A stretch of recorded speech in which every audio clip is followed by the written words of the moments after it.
one of the real reasons why is because we as people are more motivated to fix what's not working well. And just looking at this image here, think about when you have a flat tire or your car breaks down, you are really motivated to fix that issue because it's really impacting you. Now you can think about it. There's other stuff you do to your vehicle where that when the vehicle might be working properly, like you might put air in your tires where your tires are working just fine, or you might rotate your tires.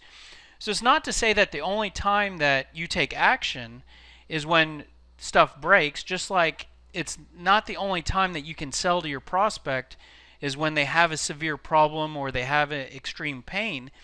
But the point here is that if you can find out that they do have a flat tire or they do have a problem in the area that you help with, meaning if you fix flat tires and you find out your prospect has a flat tire and you're able to make that diagnosis, that connection, then you can improve your ability to create a qualified prospect, create a lead, and sell to that person.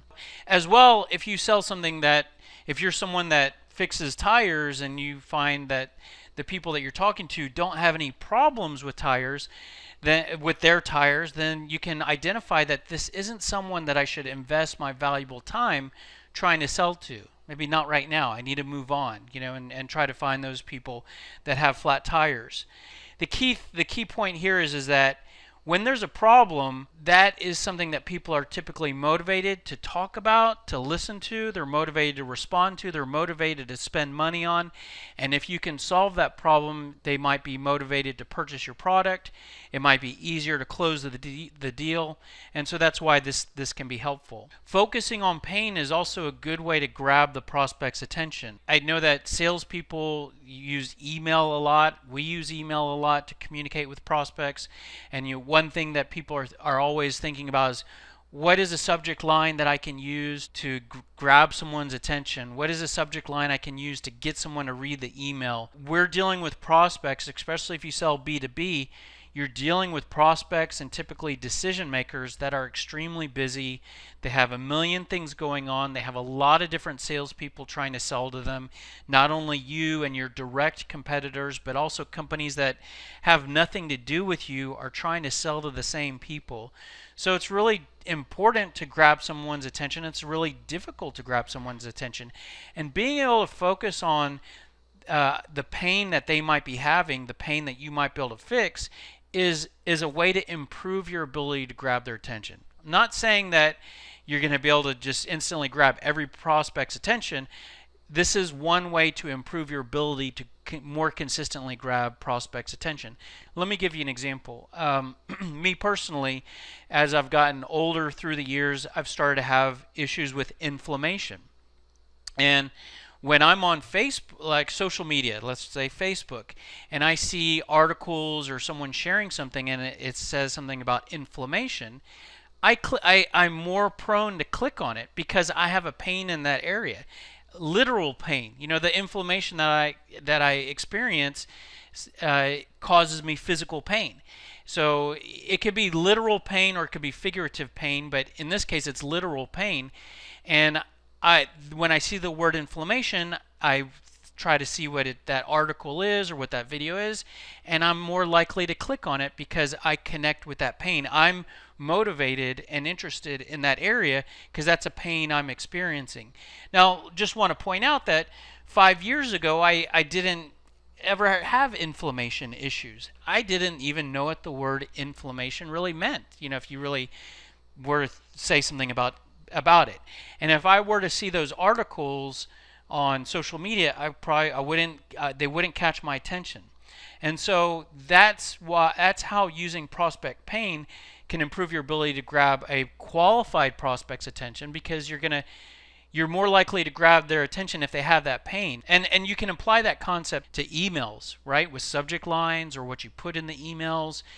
You can also apply it also to when you talk to someone, whether it's at a networking event or on a phone call. If you focus more of the conversation on pain, you can influence sort of that dynamic that I talked about, that I click on links for inflammation because I have that pain. So something to think about there. The other thing about pain is that it's an efficient way to explain what you do.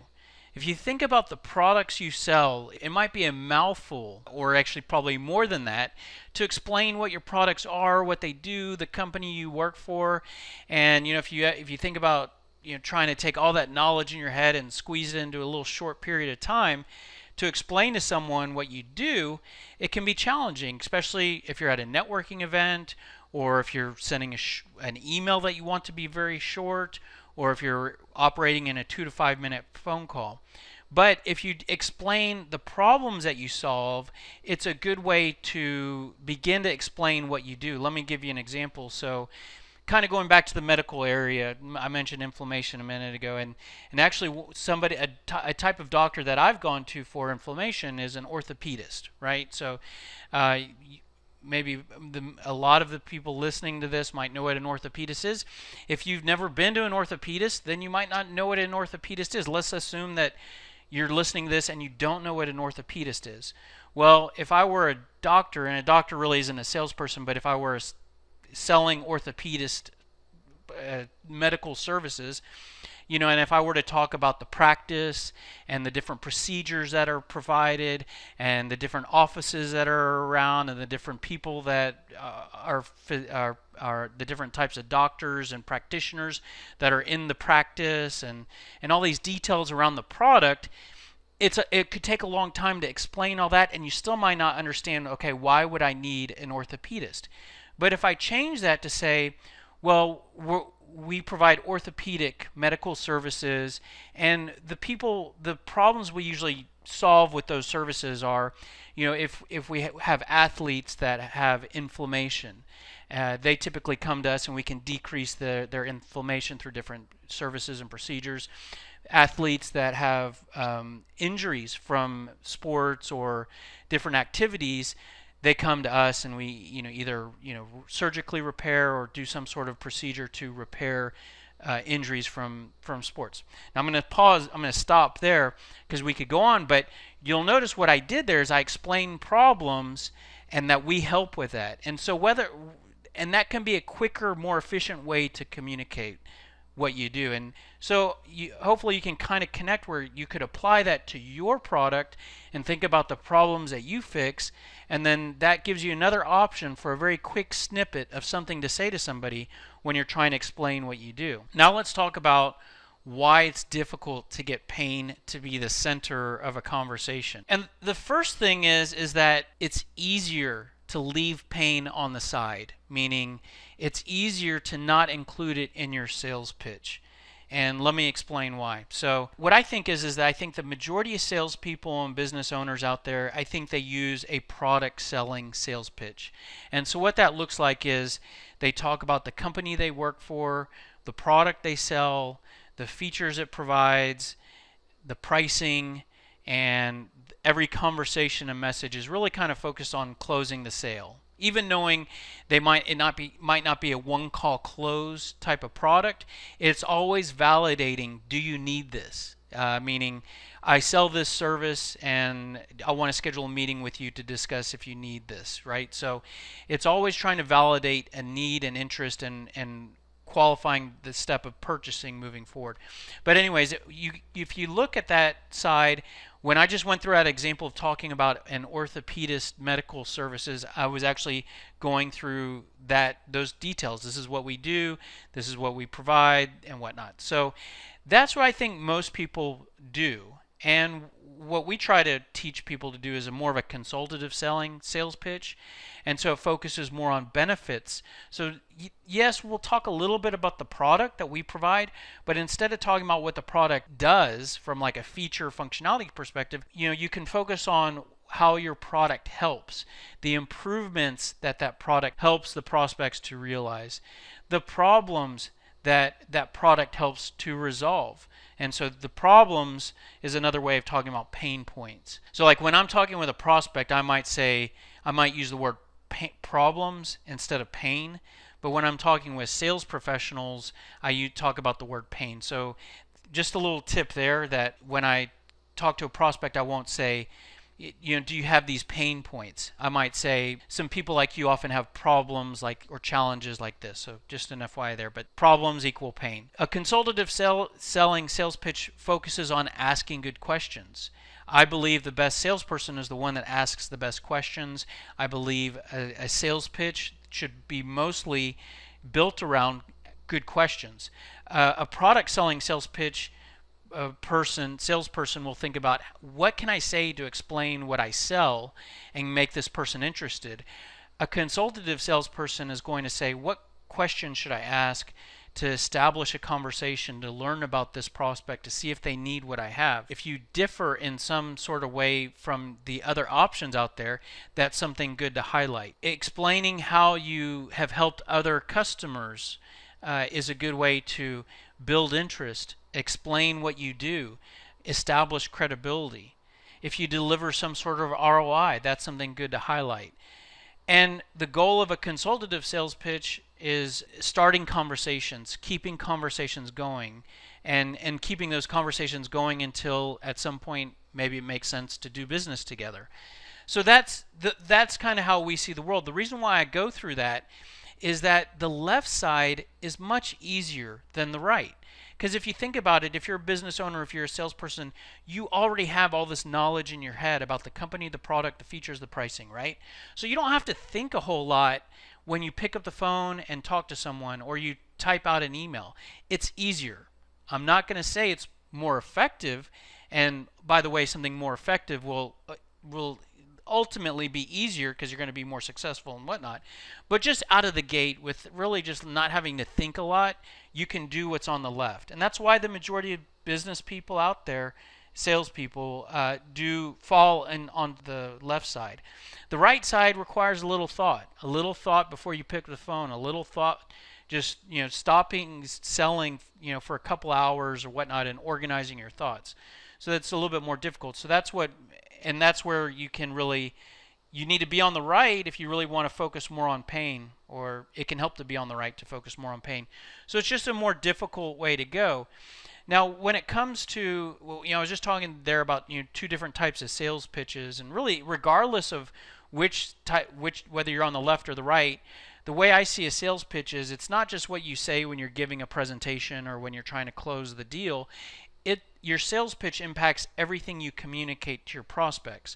So that could be what you say on phone calls, voicemails, emails, when you're networking, social media, on your website, email marketing, and whatnot. You could go out there and just say one sales pitch, and by the way, we're going to help you. What we're trying to do here is get your sales pitch to include focusing on pain. You could just go out there and just share one sales pitch with all your different customers. I think that's what probably most people do. But one thing that makes this complicated is that, sure, you could go out and say one sales pitch, but you might have multiple products. And so you might have product A, product B, product C. Well, those products might fix different problems. And so and resolve different pain points. So when you really start to dig into this, you could go out and just share one set of pain points for everybody you talk to, but you might end up coming up with a few different lists of pain points for the different products. And it kind of could get more granular than that, because let's just step back and say, okay, we're going to focus on one product. Then you have different types of buyers that you sell to. So you might be able to sell to manufacturers and retailers and medical organizations, and maybe they buy the same product, but you solve different problems for those different buyers. Just to give you an example here, like at one point in my career, I sold workforce management, scheduling, timekeeping software, and I could sell to manufacturers, retailers, and medical, and they would use that to manage their employees. And these different audiences had different types of employees. Manufacturers had assembly line, union, blue-collar workers. Retailers had college, high school students. Medical organizations had nurses and specialists and medical individuals that had all different certifications and skills. So these different buyers had different needs and they had different pain points. And I couldn't just, or I could go out there and just say the same pain points to all of them, but to really be that awesome salesperson, it would help me if I knew the individual pain points for those different industries. That would help me and help me to get to the next level. you could actually dig deeper than that, and you could say, well, when I'm selling into these organizations, I might be able to sell to different departments. And so when I might be able to sell into the IT department, but I could also sell into finance. And the CFO might have different pain points and interests than the VP of IT. So I might have a different set of pain points for those different departments. You could actually dig deeper. I'm not saying you need to, create all these different lists of pain points. Don't let me scare you. But I'm just saying the key takeaway here is that you might start out with one set of pain points and build your sales pitch around that. But once you get sophisticated, you might realize that there's different pain points that you bring up when you talk to different people. But even when you focus on one department, like let's say we're just focusing on IT, you might be able to talk to the VP of IT, an IT director, an IT manager, and at those different levels of an organization, they might have different interests. VP of IT might think more big picture, whereas an IT manager might, be more interested in technical pain. That's one thing that can make this difficult. And I just want to share a story with you, which is one of my jobs early in my career. I started working for a software company, and they put me through a formal sales training multi-day workshop that an external sales training company came in and provided us. And this company, it was probably more of a consultative selling approach, and they talked to me about pain. And it was my first exposure to that, because I think all the other sales training I had been exposed to before that was really product and solution selling.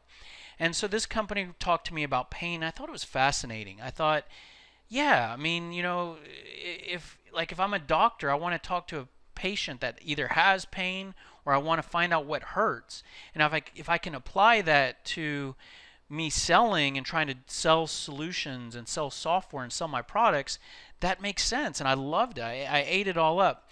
And so I was in this workshop for 2 or 3 days, and I thought it was great stuff. But what I want to point out is that when I went back to my desk and I went from being a student and to being a salesperson, I was not anywhere closer to getting pain into the conversation.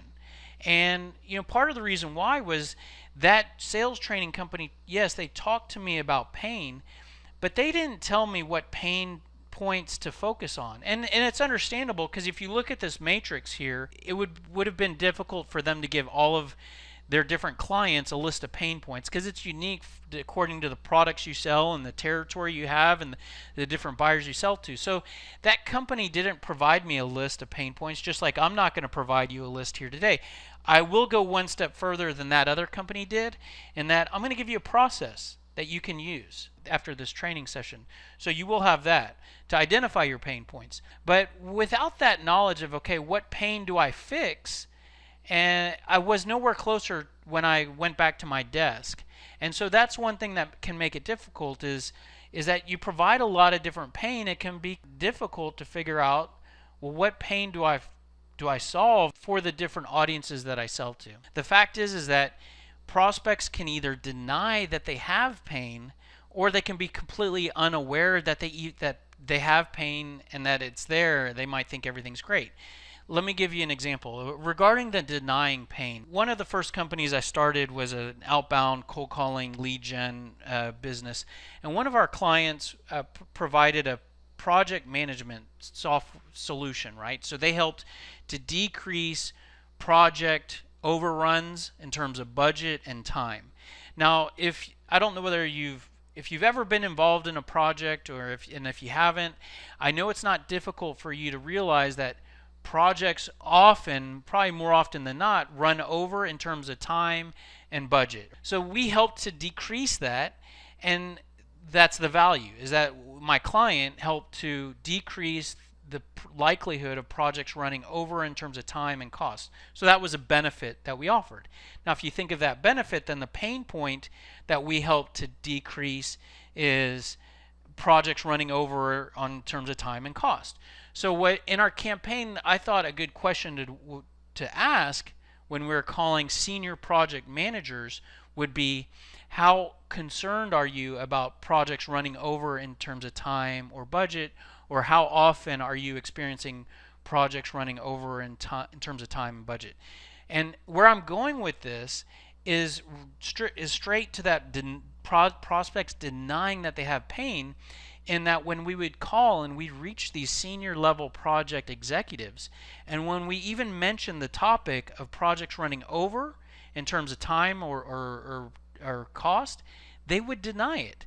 And they would say, no, no, well, my projects don't run over. And because of a level of ego and a level of pride.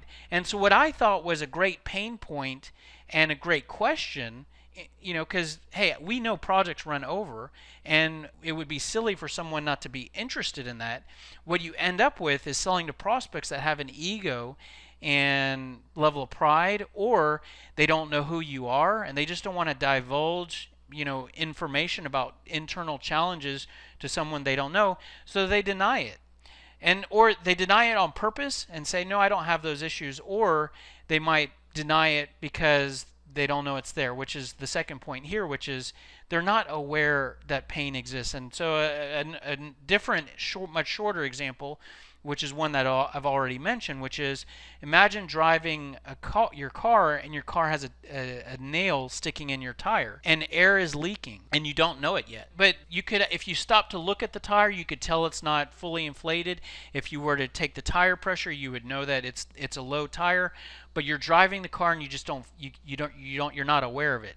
So it's very realistic that you might solve problems, your product or service might solve problems, and your prospect thinks everything is great and they don't know it. So that's a challenge. You would think in a perfect world that they know of all the problems that they have, and they would hear what you sell and they would want to buy it.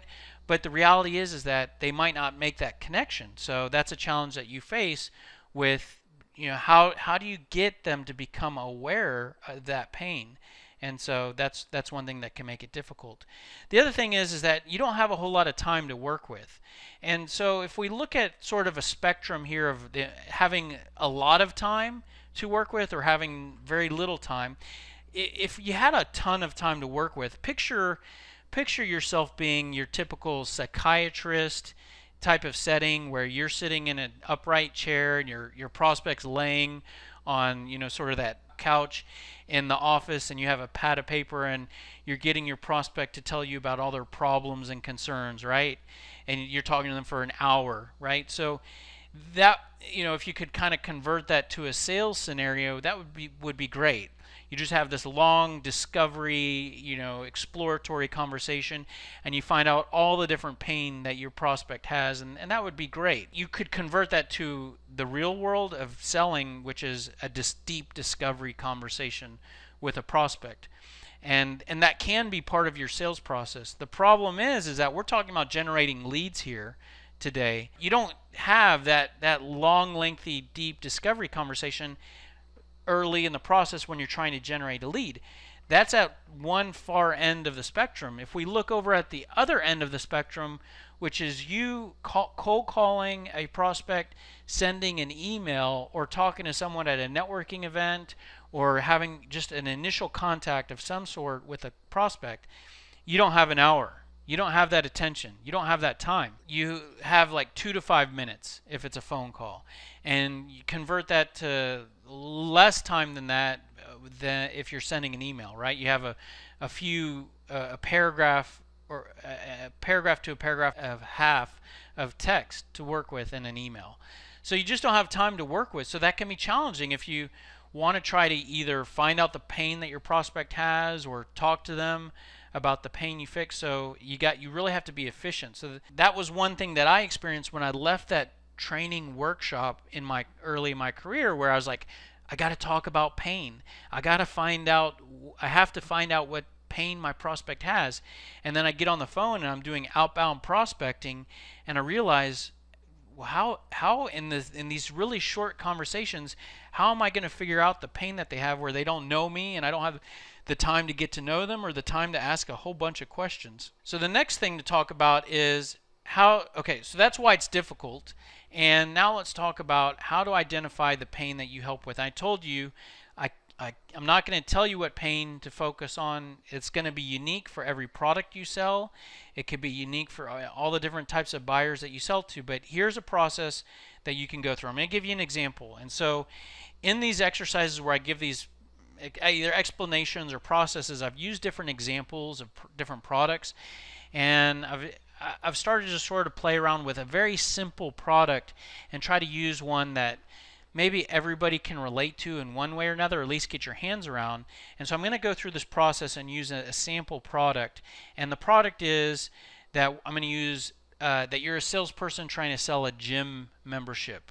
Okay, and so the features of this product are, weight room, exercise equipment, classes, yoga classes, training classes, spin classes, all these different exercise classes, lap pool, leisure pool, sauna, dry sauna, steam sauna, and so on. So that's, if we were going to be the product selling sales pitch, we would kind of talk about all that stuff when we were trying to sell our gym membership. So what you want to do in this process is do an extension of the product and try to think about, okay, if I'm trying to sell that product to a particular type of buyer, what are the benefits that those features will help my buyer to realize? And so, if I stop to think about, okay, let me think about someone trying to get into better physical shape, maybe someone trying to lose a little weight. And so if they use these different features here that I'm talking to you about, then we can think about the benefits they'll realize is that they might lose some weight. They might get healthier. They might become more attractive if they lose a little weight, get more in shape. They might decrease the level of stress that they're experiencing in their life. They might have more energy. Actually working out might give them more energy instead of feeling fatigued. Because they're getting healthier and they're realizing all these other benefits, they might decrease the frequency that they get sick, or the frequency that they have to go to the doctor. So they might decrease their medical expenses. That's step one, was, okay, let's identify the product we offer. Step two was, let's take a derivative of that and think about what are the benefits that those features offer. And now what we're going to do is get to what we want to identify, which is a list of pain points that you help to fix. Now, I will say that you could probably skip those first two steps, and I might say, what pain do you fix? And you might be able to throw a couple things out at me. But this is one way to either think of new stuff that you might not have thought of, because let's look at that list of benefits, and for each benefit there typically is a corresponding pain point that might be fixed, and it's usually kind of like the yin and the yang. Think of it as the opposite. So if I improve this, then I help to make this thing on the other side go down, right? So if we help someone to lose weight, we might help to decrease the challenge that it can be difficult to get healthier and to lose weight. If you help someone to get healthier, they might have the challenge that they're not healthy as they should be. If you help someone to become more attractive, they might be living every day of their life with not a high level of self-confidence.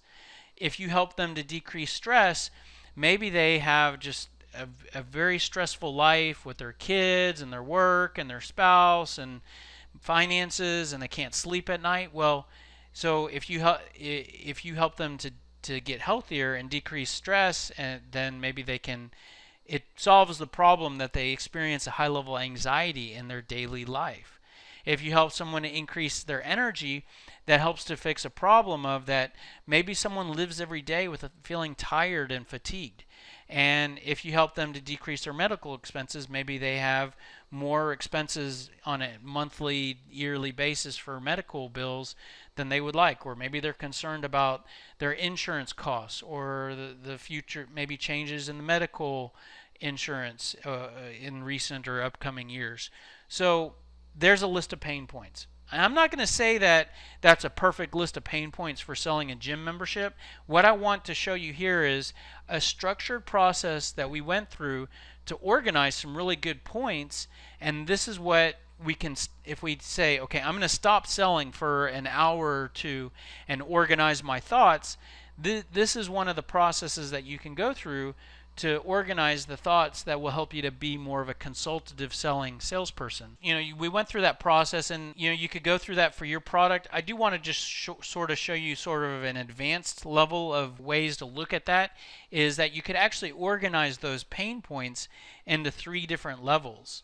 So at the lowest level, you have technical pain, which is improving some sort of process. Going back to the gym membership, this is helping someone to get into a daily workout routine, or helping someone to get to work out on a regular basis, or helping someone have access to personal trainers or classes or whatnot. So you're helping them to become healthier.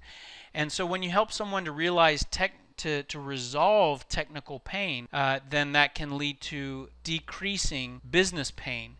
And so you heard me talk about helping someone to become healthier. You might help them to decrease their medical expenses. Well, that is an example of decreasing medical pain, which is spending too much on going to the doctor and getting sick too often. So that's a financial or business pain or financial business benefit that's realized. And then when you deliver those types of business and technical benefits and resolve those types of pains, it might resolve personal pain in the area of, and so if you apply all this to the B2B world, a personal pain might be not a good work-life balance, not getting recognition, not advancing in one's career, not making enough money. And so those are things that a manager that you might be able to help might be experiencing. So just something for you to think about. That's sort of like the bonus, ways to break down the different pain that you offer, but you don't have to do that right out of the gate. It's just something to think about when you when you start to organize and think about the pain that you resolve and whatnot. And so those different points and examples, like I said, could be different for the different people you sell to. And just to come back to this, I want to point out, we use that example of a gym membership, right? We were talking about people losing weight. But if you think about it, we could sell a gym membership to people that are different than that. I mean, we don't just sell gym memberships to people looking to lose weight. There could be people that are looking to do some sort of athletic training. Well, those benefits and those pain points are totally different for someone who's looking to become to go to the next level in terms of athleticism, right? They're not the hot buttons of improving self-confidence or decreasing stress or medical bills. They don't really hit with that different audience. So that's where you can develop a different list of pain points. Even looking at you in your business, you might also be able to sell to customers that have purchased from you in the past, or to cross-sell to existing customers, or to sell to customers that are using your competitor. So those could all be different pain points, but that's what you get here in this different sort of matrix. Now, like I said, I don't want that to be overwhelming for you to think about, okay, I'm just trying to start to talk about pain, and I'm not talking about it at all right now, so this is a little overwhelming. So I just want you to kind of get your hands around that. You might say different stuff to different people, but definitely, and this is what we kind of teach our clients that use our methodology and our tool set, is we want you to go through a crawl, walk, run process. So the crawl stage would be, okay, let me just figure out some pain points that I fix. And think of a list of like 3 to 5 pain points that kind of apply to everybody. Maybe like a general list of pain points that, it might not be, they just kind of fit with everybody. They might not be honed in one particular area. And so that would be the crawl stages. Let me just sort of organize my thoughts. We would call that developing a sales pitch campaign in our world, in our tool set. So the walk stage would be, okay, let me start talking about those. Let me get those points into my communication and start using, here it says using the different sales tools. See, we're going to give you sales tools, but if you don't use our tools, you might think of those as creating notes of pain points or creating new scripts and templates for you to remember the pain points, but start using those.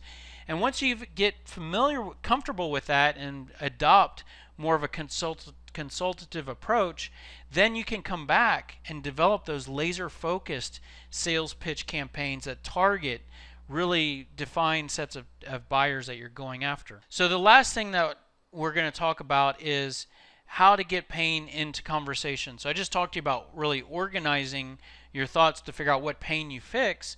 Well, now what do you do with that? right? And you still have that challenge of you only have a little bit of time, and you still have the challenge of prospects denying or not being aware that they have pain. So there's really two ways that I would recommend, or two tactics that I would want you to sort of try to adopt. And the first one is, it's real simple. It's to ask questions to probe for the pain that you resolve. And you know, I said before earlier in this, I say it all the time, is that the best salesperson is the one that asks the best questions. And you'll notice here that I say questions that probe for pain, and specifically, I would want you to ask questions that probe for the pain that you fix. Let me expand on that. There might be salespeople out there that think they're all hotshot because they ask maybe a question like, "Let me ask you, what keeps you up at night?" They might ask that to a prospect, and they might think that they're real sophisticated. And I will say that that's better than just talking about their product. You know, at least you're asking the prospect a question, you're getting them talking, you're extracting information. But I don't think that's a good question to ask because it's so broad. What keeps you up at night? You know, I mean, first of all, your prospect might just not know off the top of their head what is the most concerning thing. But the bigger problem with that question is that it's so broad that you're very likely to get an answer back that has nothing to do with the area that you help with. For example, let's say you sell accounting, something related to accounting services, and when you say what keeps you up at night, the prospect says something that's related to IT. Okay, so their answer gives you nothing to work with. It doesn't take you in a direction of where you could talk about how you can help. It actually takes you in a less than optimum situation where you're at a disadvantage because they say something that you don't have any knowledge about. They might say, well, our supply chain software is outdated and it's causing a problem with our inventory management, which is like a foreign language to you because you want to talk to them about accounting. So now you don't even know you don't know how to follow up on that, and they're telling you what's the most important thing to them, and you don't have a way to solve that. So what I would say is ask questions that probe for the pain that you fix, and that's the way to get to a good list of questions to ask. Because if I were to say to you, I could talk to you all day about why you should ask more questions, and you could probably say, I agree with you, I need to ask more questions, but I don't know what questions to ask. Well, here's a process to help you to get to developing a good list of starting out probing questions. And what it is it's for each pain point that you fix, that each pain point you could usually ask a question or two to see if that pain point exists. So we're back to the gym membership. And so if you help someone that is having trouble with losing weight, then how important is it for you to lose weight or get in better shape? You know, because the thing is that you might, let's say that you sell something to help someone to lose weight. You might see someone that is extremely overweight, and you could assume that you could assume that they need and want what you sell. But the reality is that you don't know if that's a pain point for them. I mean, you probably know it technically is, but I guess that this is a good example of they might be unaware of the pain. It might be latent pain. But anyways, the key thing here is that we arrived at that question by looking at that pain point. So in theory, if we have a good list of pain points, then we can use each pain point to at least lead us to brainstorming a good list of questions to ask. And what that does is that creates a real efficient way for us to use that very short amount of time. Remember, I said if we had an hour where we have our prospect laying on the couch and we can sit there and just say, how do you feel? Tell me what you're thinking, when you're at work or whatever. I mean, just some really broad questions and just see where the prospect goes. That's great, but we don't have that time. We don't have a short window. These are really efficient questions. They're going to get right to, seeing if the problems that you fix are concerns for the prospect. Now, I'm not going to say they're perfect, right? Because you still might reach a prospect that is denying it either on purpose or they just don't know the answer or they don't, and so, or you might, not come up with a great list of pain points, or you might not come up with a great list of questions from the pain points, but at least this structured process should take you in the right direction. And by the way, this process I'm showing you here, if you were to go through this, it's not just like let me go through it once and then I have everything I need for the rest of my time that I'm ever going to sell this product. This is creating your sales pitch.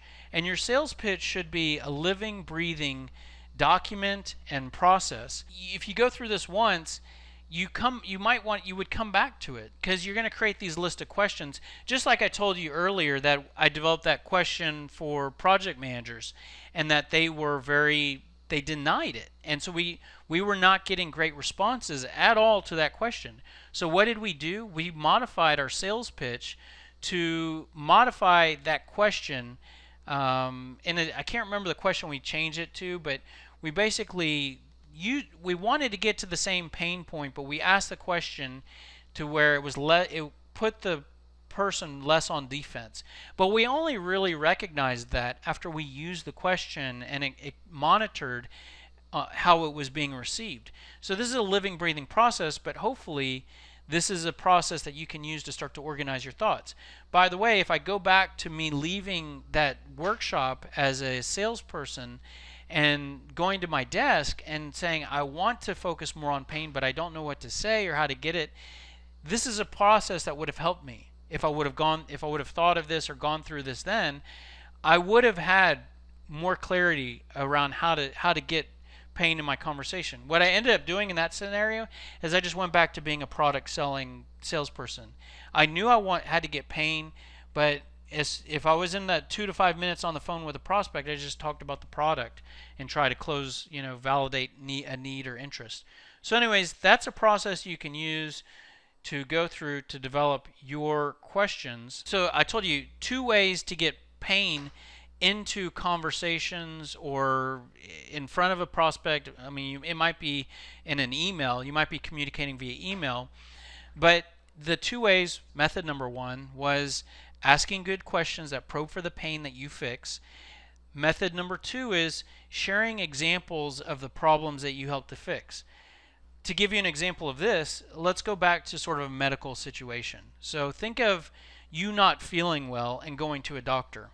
Now the doctor might think, okay, you have this type of cold or sick, issue, right? So let's say they ask you a couple probing questions, like, well, okay, let me see. Are you experiencing this? And you say, kind of, not really. Your answer was, in that case, your answer wasn't, yes, I'm experiencing that a lot. So then they ask you question number 2, and they say, okay, well, are you experiencing this? And you say, not really. So you give a no to that question. They ask you question number 3 of, do you feel this? And you say, kind of, sort of, not, I don't know. Anyways, where I'm going through with that is that the doctor asks you 3 questions, and your questions don't really tell them, no, I don't have that, what they think you might have, and your answers don't tell them, yes, I do have that. It's sort of like in the middle, and it doesn't give them enough information to give you a diagnosis. So at this point, the doctor might just give you the symptoms. So they're asking you questions. At this point, they're going to say, okay, let me stop asking you questions. Do you have this symptom, this symptom, this symptom, this symptom, this symptom? Do you have any of those? So, and that at that point, you might say, yes, I have most of those. So what they did there is they shifted from asking questions to just giving you examples of the problems that they think you might be experiencing.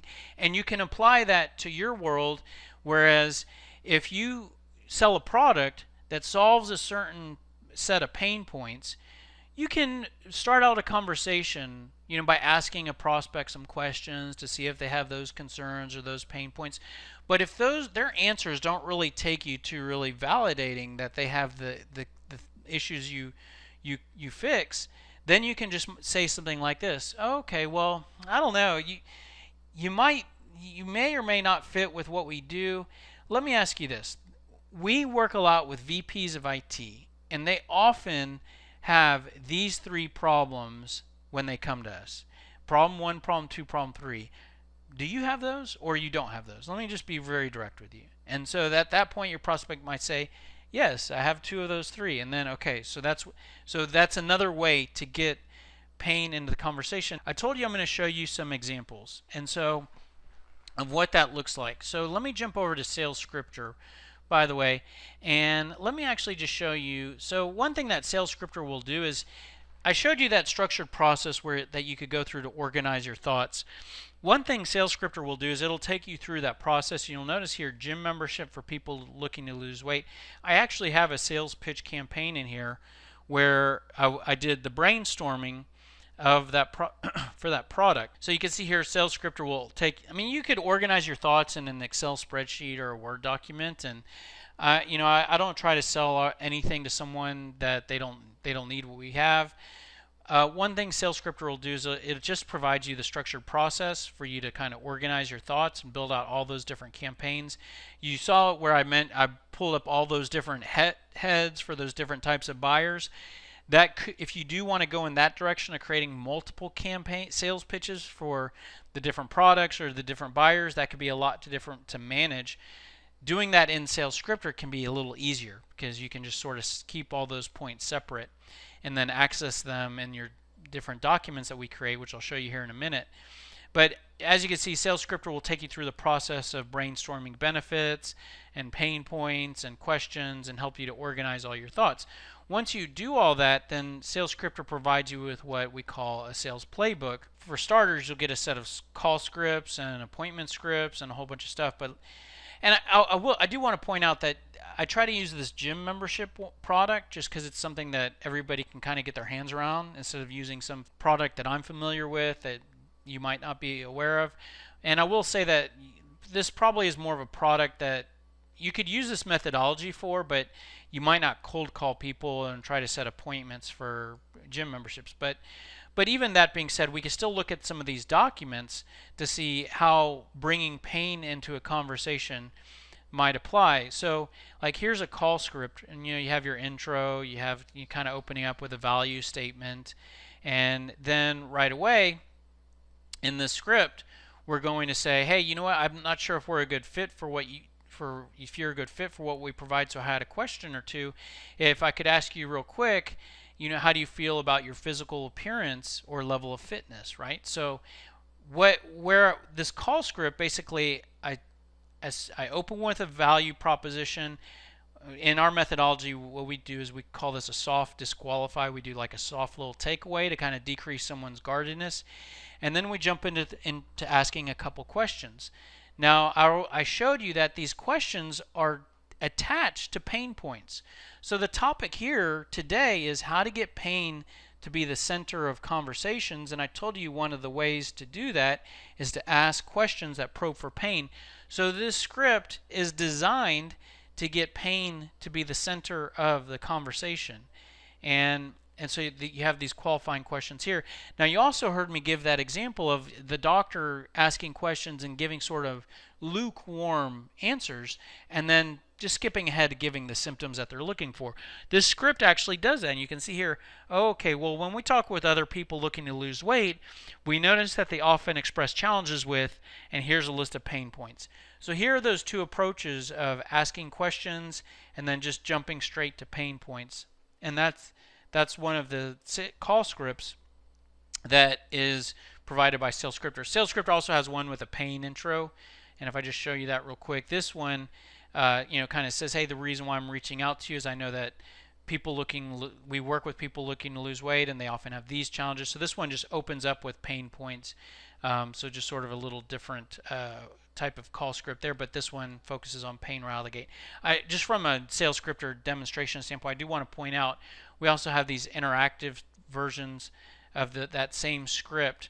So this is that same exact document, but it's broken up into different sections here. So depending on what type of visual person you are and what type of learning you like to do and tools you like to use, this is just a different version. Over here you actually have objections that can come up, and you can use pain as a response to objection. So if someone says I'm not interested, you can redirect them back to the common problems that you help to fix. So that's another way to get pain to be the center of conversation, is when people try to get rid of you by giving you objections, A lot of your objection handling uh, can you can use pain points. So you can see here a lot of these objection responses have the option to redirect back to common problems. So that's just an example of how to use a call script to get pain to be the center of the conversation. If you agree that a consultative approach is better than a product pusher, and that focusing on pain more helps you to be more of a consultative salesperson, then in theory, these documents and these approaches will get pain more into your conversations. And the logic is that that would help you to increase the appointments you set or the leads you generate. I'm going to skip ahead. I'm sure you're interested in how to incorporate pain into emails, and so this folder here has email templates, and you'll see here pre-call email pain focus. And so if I click on this real quick, this is an email that it basically starts out, hey, the reason why I'm reaching out to you is we help with these challenges, pain, pain, pain, pain, and we help to decrease those areas, and that's why I'm reaching out to you, and then you try to schedule the appointment. So this is what we call a pre-call pain focus. So that's an example of using, so that's different than a product pushing email message. I can tell you I get salespeople trying to sell to me every day, and I get emails every day from salespeople, and 99%, if not 100% of those emails are product selling, product pushing emails. Hey, I work for this company, we sell this, I want to schedule a meeting with you. And so this is not a product selling, pushing approach. And then you can also use that pain message in a number of different, so here's a post call pain message, here's a post voicemail pain message. So here's a checking back in pain message. So this checking back in is like, hey, it's been a while since we spoke, I thought I'd check back in with you. And this uses pain points as a reason to get engaged again. So there's a lot of different ways to incorporate pain into your email messages. I'm going to skip ahead to this next folder here, which is voicemail scripts, and you can see here's a voicemail pain message.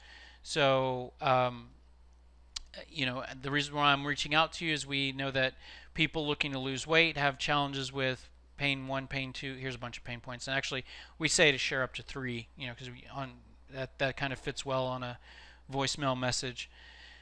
So those are some examples of how you can use pain in your call script, in your email templates, in your objection responses, in your voicemail scripts. And we're really talking only about pain today, but as trying to figure out the pain you offer, you also could create, if you use our process, you'll create a good list of benefits. And so these other messages and other emails and whatnot get filled in with the other points that you're going to create in that process. But again, the topic here today is pain, so I'll keep it focused on that. So that's a little bit of a demonstration of some of the documents you could create. That's pretty much it for today. Just to sort of wrap up with some information about us, we provide what we call the SMART sales system. And so SMART stands for sales messaging. So we focus on helping you to figure out what to say. And if you remember when I talked about going through a great sales training program that taught me to focus more on pain, but when I got back to my desk, I didn't know how to get pain in the conversation. I didn't know what pain to mention. I didn't know what questions to ask. So what we do is we close that gap. We provide tools and training to help you figure out what to say. And we think that your words are your most powerful sales tools. So there's a lot of sales tools out there that allow you to grab stuff from LinkedIn or automate emails or do this on social media. The best sales tool you have are the words that come out of your mouth or the words you type into an email message. So we help you to make sure you're using the best words, and that's what that falls under sales messaging. And then we also provide response tactics. So how are you responding to objections and responding to questions and whatnot. So our sales system is divided across 3 areas. So we provide the bulk of what we provide is a sales methodology. So I've talked to you here today about sending emails and asking questions and responding to objections. That's all part of a sales methodology, and you can actually access our sales methodology on YouTube for free. and go through our full sales training program without paying anything. And you can also access our methodology in free ebooks that you can get from our website, or we do have a paperback book on Amazon that you can purchase. One of the good things about the purchasing the book on Amazon is that you can actually have a book on your desk, or on your sales team's desks, and that you can highlight and dog ear. And it's, there's a chapter on pain, there's a chapter on objections, there's a chapter on gatekeepers. So it's a really good reference manual that you can flip to when you're having a particular question or problem and whatnot. Me personally, I've downloaded a ton of ebooks that they end up getting lost in your inbox, and you never really get them as much out of it as you would a real physical book. And so you can access our sales training through recorded training videos. We deliver live training as well, either virtually or in person. And we give a lot of our training away, like through YouTube, for free. And the reason why is because our real business model is to get you, and I don't keep this a secret, right? I mean, our goal is, if you love our approach and you love our tools, what we recommend you do, you probably should use our software. And that's how we make money, and that's how we generate money, that we're able to do more things with our software and add new features.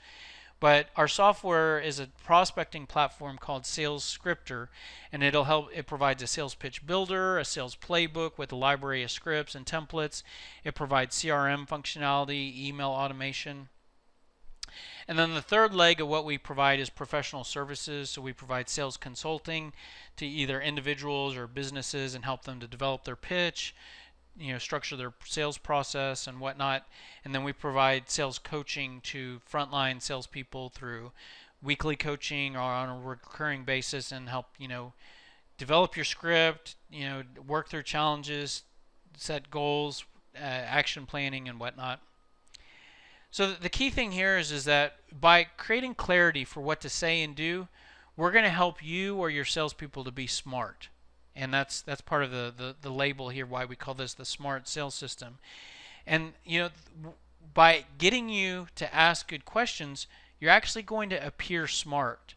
Meaning, you could sell a very technical product that you have no clue on how it works and how it's implemented, and you can't answer questions. But you know what?